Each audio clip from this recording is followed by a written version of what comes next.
Right, hi guys, it is Dan here, and because it is pretty rubbish weather outside and I don't really feel like going out because I don't know if you can see, hopefully my camera is so bad that you can't see it, but I kind of got punched in the eye by a tractor while I was doing a big landscaping job. So instead of going out, I thought I would record a video about some series that I have begun and that I'm hoping to crack on with over the next few months. So yeah, jump straight into it. I've got 5 series here. 4 of them are fantasy and 1 of them is historical fiction. And the first series is the Witcher series by Andrzej Sapkowski. Sapkowski. I never know how to pronounce this name. I mean, check it out. Look, NDRZ. I mean, that's 4 consonants in a row that really shouldn't go together. But this is a translation from the original Polish. It is a pretty popular fantasy series with a popular series of video games based on it. This gets like loads and loads of hype from a lot of people I watch on YouTube, and it's been recommended to me by some people in real life as well. The main one is this Polish girl that I was trying to impress with my knowledge of Polish literature, but yeah, that didn't pan out. But yeah, the concept is that there's this guy Geralt, and he has been chemically and magically enhanced to be like a superpowered mutant monster killer. And yeah, you kind of follow his story and the story of this other character, Ciri, who she's like a young princess and has sort of a powerful destiny. So yeah, that's as far as I've got though. I've read this one, which is the first, which is a short story collection. So, oh yeah, that's something interesting about this series. The first 2 books are collections of short stories, and then there's like a 5-novel series, which is the main body of it, and then there's like another standalone novel that comes. I don't know where that fits into the series, but anyway, I've read the first short story collection, which I really enjoyed. It's got like a fantastic tone. It's pretty dark. It does these like fairy tale retellings, and it's got some fantastic like philosophizing and moralizing in it that comes through in the dialogue with a lot of humour as well. So yeah, the short story collection was really enjoyable. The first novel in the series is in the 5-novel series is Blood of Elves here, and I just finished this. I literally just recorded a review of it that I will upload soon, or may have already uploaded by the time you look at this, so you can check that out. I won't say too much about that. You can look at the review. So yeah, the next series that I want to crack on with, I've only read the first one, and this is another series that gets like super hyped on BookTube, or at least I've never seen it get a bad review, and that is The Gentleman Bastard sequence up by Scott Lynch. This is the first book and the only book that I've read, The Lies of Locke Lamora, and I thought this was brilliant. The first book, really good, very original and pretty unique in the fantasy genre for a couple of reasons. The first one is the setting. It's got this kind of Renaissance Venice feel about it. It's based all in this one city, so it's quite a localized fantasy story. And yeah, it was a really interesting. It was a really interesting setting, like I say. The other thing that I thought was really original and not necessarily unique, but certainly pretty rare in fantasy anyway, was that it had this kind of, when it was the plot basically, and the plot was this kind of heist Ocean's 11 type plot with loads of like long cons and twists and turns, and everybody's trying to trick everyone else, and it was done really well. Yeah, really well. So the next book in the series, I forget what it's called. It's something like Red Seas Under Red Skies, or I mean, it's definitely got skies and seas and red in it. but yeah, I'm very much looking forward to getting onto that. I don't own it yet, so next time I go book shopping, I'll keep an eye out for it. But yeah, very well done, Scott Lynch. The first book was fantastic.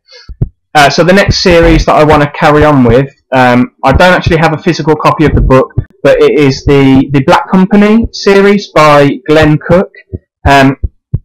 And this is a bit of an old. It's not that old. I don't know when it was. I don't know when it was published actually, but it's kind of.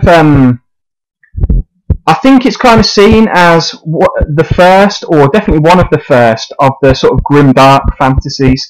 And you follow this mercenary company. And their adventures basically, but the really interesting thing about them, certainly I've read the first 3 books out of 10 in this series, and the really interesting thing about them is that they are being employed by the bad guys. So they're the bad guys, right? So yeah, you're seeing it from the flip side to what you normally would, and that's really interesting. The characters are great, the banter between them is fantastic. And the setting as well is really original. Like, you've got some crazy aspects to it, some really like out there fantasy elements that I've not seen anywhere. You've got big talking menhirs and flying whales, and it sounds crazy, but when you're reading it, it just sounds like it feels quite natural within the world.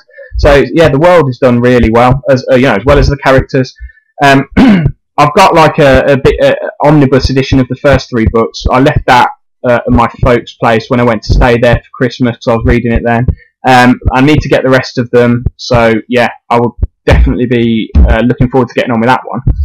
The next series I've got is the only non-fantasy series on this list. I didn't realise just how much fantasy I was reading at the moment until I started doing this. But anyway, that is the Benicia Chronicles by Matthew Harvey.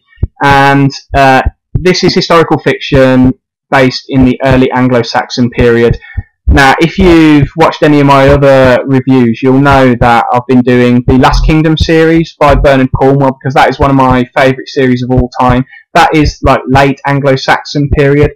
So this is in a similar vein, based a couple of 100 years earlier, and it's very similar in terms of writing style as well. It's the first-person narrative. You're following like one guy. He's an Anglo-Saxon warrior going on like crazy Anglo-Saxon adventures.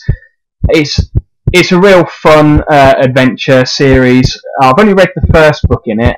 There are 6, and I don't know if there are any more planned, but certainly there are 6 so far. But yeah, just for Bernard Cornwell-esque historical adventure romp through the Anglo-Saxon period. Like, this is, yeah, really good, or at least the first book was. So yeah, the first book there is The Serpent Sword, series is the Benicia Chronicles, and I'll definitely be ploughing on with this. Now, the last series that I want to carry on with is, it is a doozy. I mean, yeah, this is the Malleus Book of the Fallen series by Stephen Erickson. I've got the first book here, The Gardens of the Moon. There are 10 books. This is like probably the shortest one, and it's like 700 odd pages. And not only are all the books really long, but they are so grand in scope and scale that I think this series is certainly not going to be for everyone. You're kind of dropped straight into the middle of this humongous world with all kinds of different cultures and different concepts, and you've got different magic systems.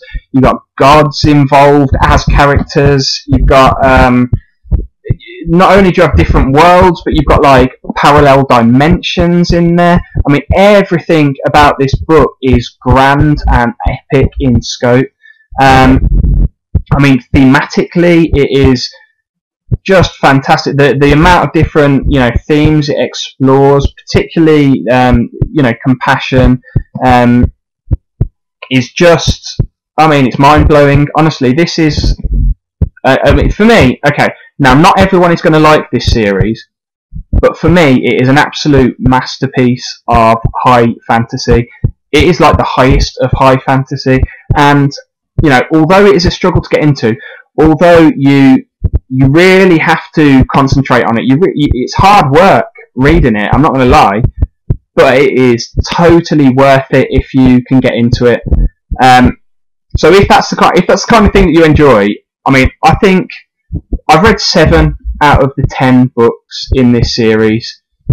If it has a satisfactory conclusion to the series, or at least a conclusion that I'm satisfied with, I can see this being my favourite fantasy series of all time. Whether that means anything to you, I don't really know, but I would highly recommend at least giving this a try. And don't be put off if it takes you a few hundred pages to get in. It's taken me, like, in all the 7 books that I've read in this series, it's taken me 200 or 300 pages just to get into the book. But then once I've got past that initial sort of like, what's going on here, everything's really confusing, I don't really know what the plot is, you know, once you get past that, it is just brilliant. So yeah, there you go. 5 series that I am working on at the moment. I'm trying to work through them. Whether I'll finish, I'm definitely not going to finish them all anytime soon, but that's just give you a bit of an idea of where I am with my reading, what I'm going through at the moment.